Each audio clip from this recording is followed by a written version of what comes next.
everyone. In this section of Lecture 2, we'll be discussing the English experience in the Chesapeake region of North America as they attempted to establish what became the first permanent colony of the English in the Americas. The focus question for this section is, what obstacles did English settlers in the Chesapeake overcome?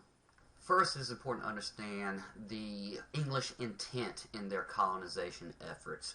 Whereas with the Spanish, their intent was to put the Indians to work to extract wealth from their labor, and with the French and the Dutch, their primary intent was to trade, and that was their manner of extracting wealth for the mother country, if you would.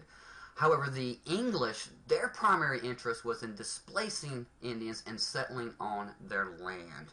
Remember, we talked about how important land and land ownership was to the English conception of not only wealth, but ideas of freedom and liberty as well. Unlike the Spanish, the French, and to some extent the Dutch, they weren't interested in intermarriage or incorporating Indians into English society. Now, most land was acquired by purchase via treaties, but this was complicated to a very large degree by the different conceptions of land ownership between the English and the Indians. Neither side could really understand where the other was coming from, and this confusion, especially among the Indians, led to a lot of misunderstanding about what these treaties actually meant, and of course a lot of conflict over those as well. The incessant desire for land from the English led to recurrent conflict and warfare between the two peoples. It cannot be overemphasized how much contact with Europeans, and the English specifically in this instance, profoundly transformed traditional ways of Indian life. Now, initially, Indians welcomed access to English trade goods, specifically metal goods such as pots, pans, knives, guns, things of that nature. These things significantly altered farming, hunting, and cooking practices.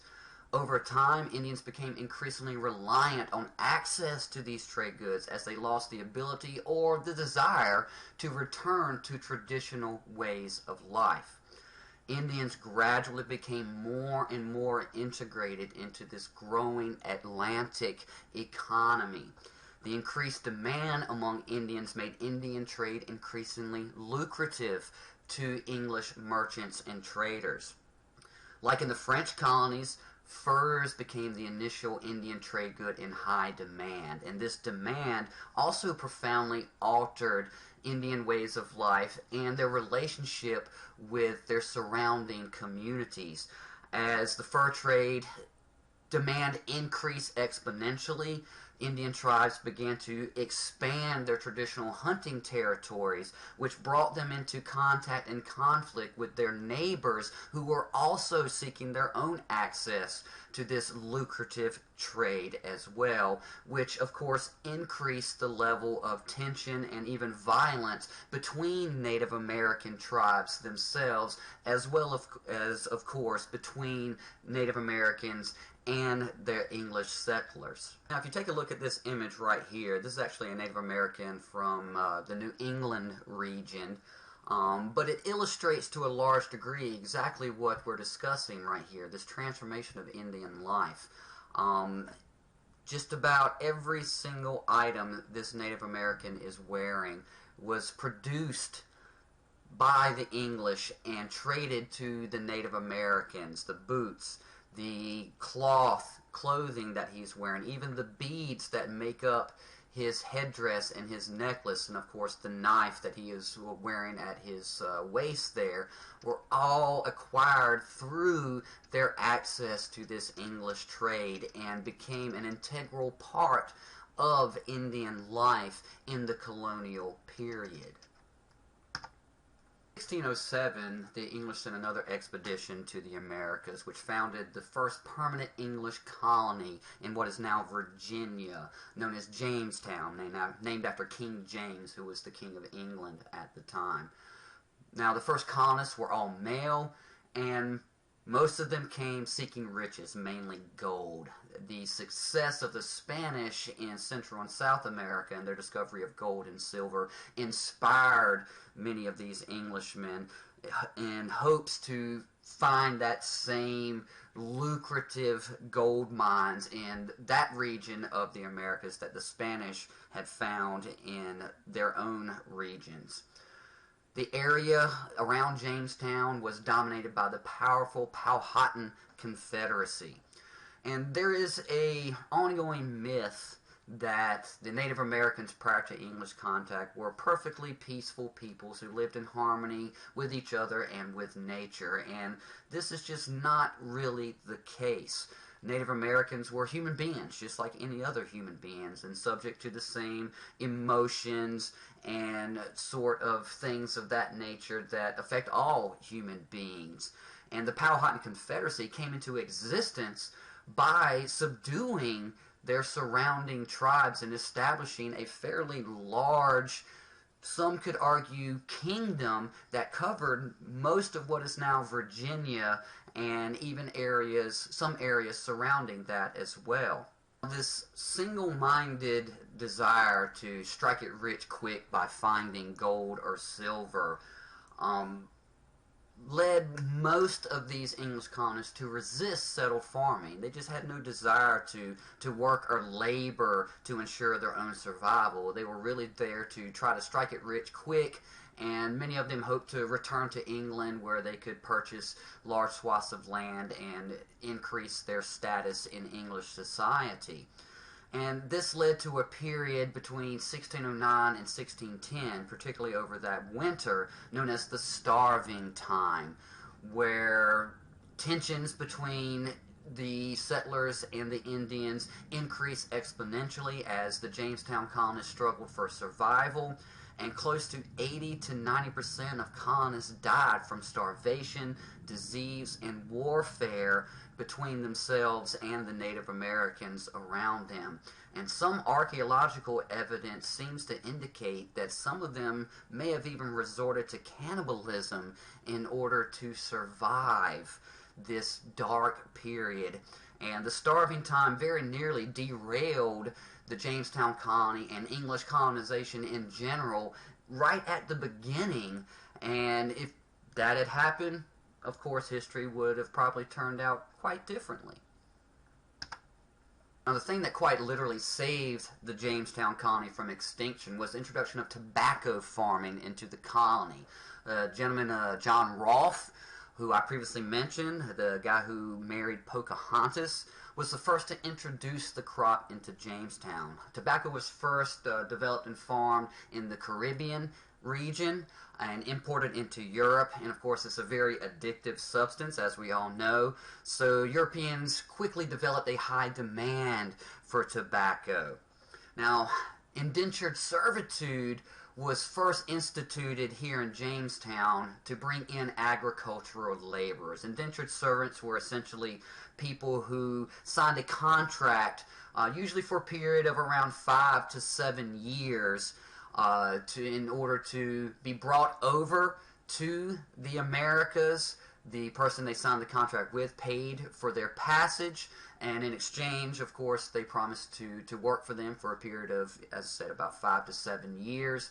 And of course, most of these indentured servants were recruited from the ranks of the English poor that we had previously talked about, that resulted from the drastic social and economic changes that England was undergoing at the time.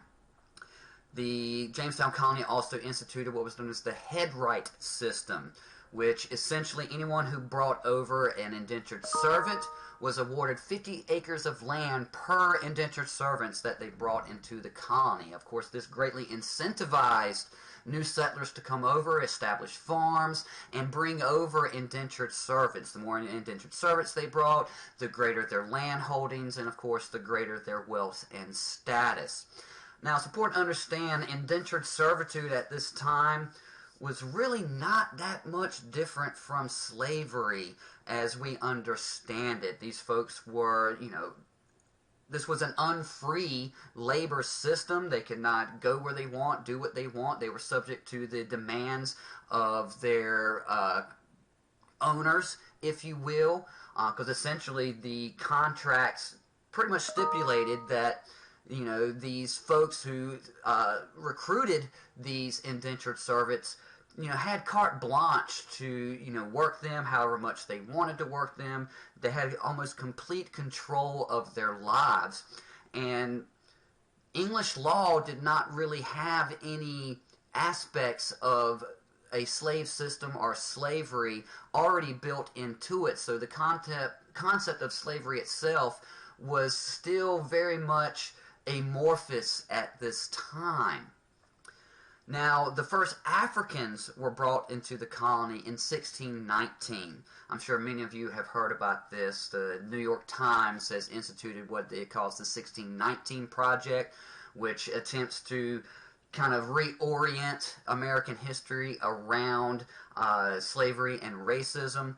And while, you know, such work is important to bring to light more aspects of slavery and its effects on American life and American history, it's also important to understand that the people that instituted the 1619 Project were not historians, they are journalists, and they get as much wrong as they get right. Now, these first Africans that were brought into Jamestown in 1619, their status was actually somewhere between a slave and indentured servant. Now, as I mentioned, there was no, you know, legal structure surrounding slavery in English or colonial law at this time. So the status of these Africans was very much, you know, in flux and more amorphous, and they were treated essentially the same as the white indentured servants that were brought over from England.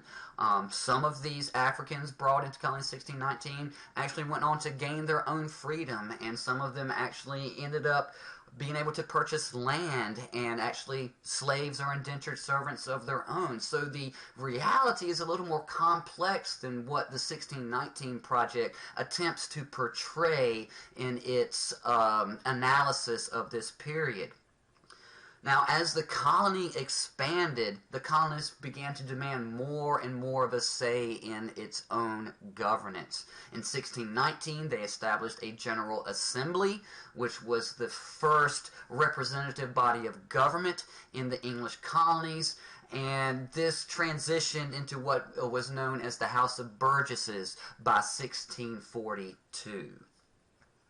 Of course, the success of tobacco and tobacco farming in the Jamestown colony greatly increased the demand for land among the colonists, which naturally brought them into greater conflict with the Powhatan Confederacy and the Native Americans of the region. After Powhatan's death, his brother Opechancanough declared war on the colonists in 1622 and launched a surprise attack on Jamestown that killed nearly a fourth of the colonists. Naturally, the colonists retaliated and wiped out scores of Indian villages, and for a time subdued the Powhatan Confederacy and the Native Americans of the region. However, they were not done quite yet. Opechancanough led another attack in 1644, and he was again defeated by the colonists. This defeat led to a treaty which required the Indians to leave the area completely and opened up nearly all of Virginia to continue colonial advancement and colonial settlement. This pattern of separation that this treaty put into place very much followed that model precedent that was established during the conquest of Ireland that we previously discussed. Tobacco farming finally established Jamestown as a successful colony. This inspired other English to attempt their own colonies in the Americas. In 1634, Sir George Calvert, otherwise known as Lord Baltimore, founded the colony of Maryland. Calvert was a Catholic, and with the ongoing conflicts in England between Protestants and Catholics, he founded this colony initially as a sanctuary for persecuted Catholics in England. However, he had a hard time encouraging Catholics to immigrate into the Americas, so he had to offer religious freedom to Protestants in order to attract settlers. Now, of course, this only transferred that Catholic-Protestant conflict from England to the Americas as well, and would lead to some interesting and troublesome times in the not-too-distant future from the point of 1634.